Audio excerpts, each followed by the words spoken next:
कृपया से अनुरोध करती हूँ कि श्रीमती अनुप्रिया जी का स्वागत करें। धन्यवाद। मुख्य अतिथि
कृपालु महिला महाविद्यालय के सभागार में आयोजित कितनी सशक्त है महिला, इस विषय पर आयोजित इस संगोष्ठी में आज मेरे समक्ष उपस्थित इस महाविद्यालय की, और जैसा कि मुझे बताया गया कि इंटरमीडिएट कॉलेज और प्राइमरी विंग की भी प्रबंध तंत्र की सदस्य सचिव माननीय शिवानी जी और उनके ही बगल में बैठे हुए इस पूरे कृपालु जी महाराज महिला शिक्षण संस्थान की महत्वपूर्ण दायित्वों को निभा रहे माननीय श्री राम जी, मेरे सामने बैठी हुई सम्मानित सभी शिक्षिकाएं और सभी शिक्षकगण, मंच पर बड़ी ही खूबसूरती से संचालन कर रही, मैं आपका नाम तो नहीं जानती, और सामने बैठे हुए इस पूरी टीम के सभी सदस्यगण और प्यारी बच्चियों, सबसे पहले तो मैं आप सभी की आभारी हूं।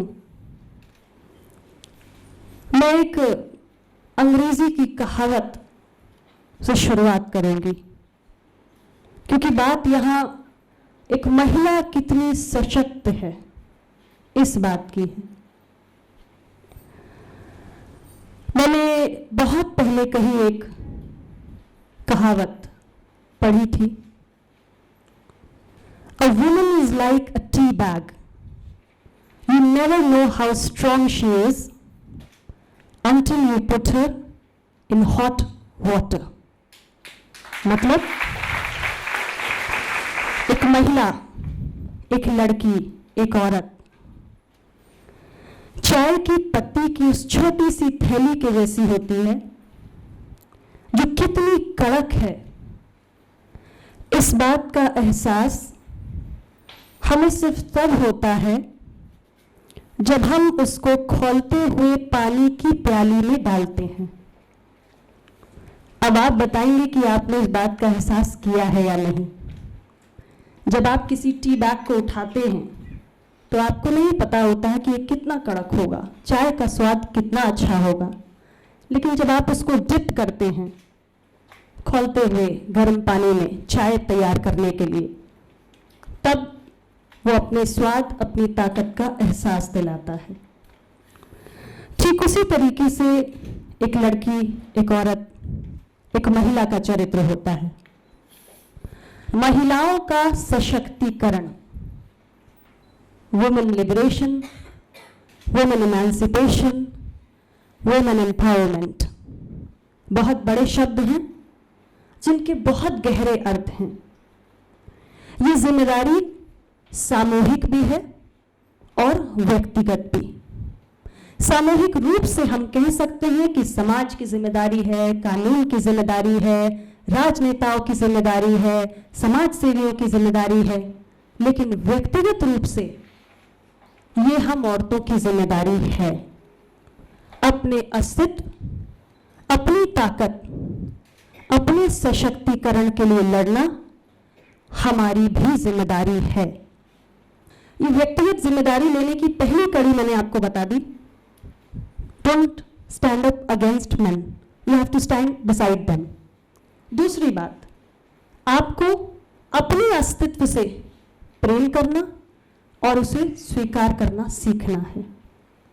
हमने ये डिसाइड कर लिया कि हमें मर्दों के खिलाफ नहीं खड़ा होना, उनके बराबर खड़ा होना है। हमने ये डिसाइड कर लिया कि हमें आलोचनाओं से दूर नहीं भागना, अपना व्यक्तित्व में निखार लाना है। अब तीसरी बात आती है clarity of thought and independent decision making. Somebody said honesty is the best policy। क्यों मानूं मैं? Give me one reason। क्यों मानूं मैं? I want you to question करने की, प्रश्न करने की जो आदत है वो अपने अंदर आपको डालनी होगी। ठीक है, महात्मा गांधी कह गए honesty is the best policy. देखती हूँ मैं ट्राई करके, मेरे लिए वर्क करेगी, मुझे ठीक लगेगी तो ठीक, नहीं तो नहीं, ये चाहती हूँ।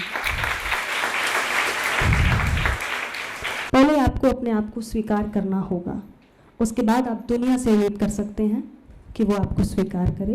एंड बिलीव मी, जो लोग खुद को स्वीकार करते हैं ना, उनको ही दुनिया स्वीकार करती है। So everything begins from within. Stop relying on others.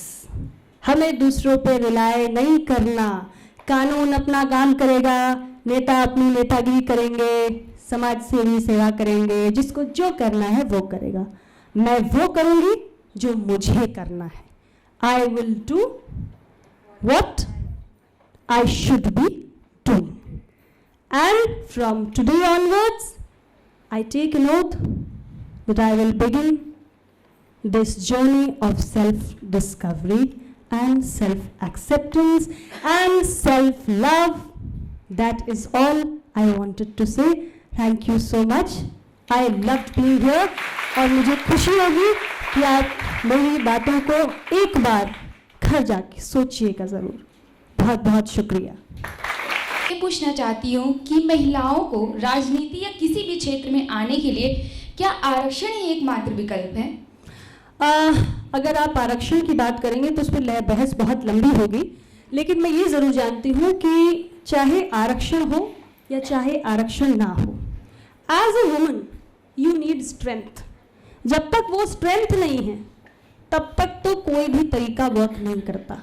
निश्चित रूप से आरक्षण आपको एक पहला स्टेप ज़रूर देता है, लेकिन उसके बाद आप क्या करेंगे ये आपके अंदर की जो योग्यता होगी, आपके अंदर की जो ताकत होगी, वही डिसाइड कर पाएगी। तो कई बार जो बहुत लेयर्स में दबे होते हैं उनको एक, जैसे कोई पानी में डूब रहा है तो उसको एक तिनके का सहारा दे दिया। अब तिनके का सहारा देके जब उसको बाहर निकाला है तो फिर दौड़ना तो उसको खुद पड़ेगा। That's how it is. Thank you, ma'am. Respected Anupriya ma'am, on behalf of the management, teachers, students of JKP Education, I'd really like to thank you from the bottom of my heart. I'm sure the students thoroughly enjoyed. I thoroughly enjoyed. I think I was clapping throughout. I was laughing at so many statements which you said and that you mentioned कि हाँ हम सब ने अपनी life में ये सब चीज़ें बहुत बार एक्सपीरियंस करी हैं। जो आपने सेंटेंस कहा, लड़की हो लड़की की तरह रहो, I think I have experience this in my life like through out while I was growing up as a child. And this is just one thing, but so many things. And yes, we are hooked on to you. हमने ये आपको पकड़ लिया है. So we are gonna keep calling you. हम आपको बुलाते रहेंगे. And we'd be honored if you keep accepting our invitation and coming. And I promise you कि आपने आज जितनी बातें कही हैं, हमारी students definitely उन सब बातों पे अमल करेंगी. And next time जब आप आएंगी, जब आप आएंगी और आप पूछेंगे कि कितने स्टूडेंट्स ने सेल्फ डिस्कवरी, सेल्फ रियलाइजेशन को अपनाया है, आई एम श्योर बहुत सारे हाथ इसमें से उठेंगे. Am I right? Thank you ma'am. College का मैंने नाम बहुत सुना था और पहली बार यहाँ आई हूँ. यहाँ का जो भी प्रशासनिक व्यवस्था है और जिस तरीके से कॉलेज को स्थापित किया गया है, बहुत ही व्यवस्थित तरीके से ये संस्थान चल रहा है और यहाँ के बच्चे भी बहुत ही अनुशासित हैं. उनसे मिलकर उनके बीच में अपनी बात रखते, उनसे संवाद करके बहुत अच्छा लगा, बहुत खुशी हुई और बहुत आभारी हूँ प्रबंधन की कि यहाँ मुझे बुलाया है और ये मेरा सम्मान बढ़ाने वाला कार्य है. मुझे बहुत अच्छा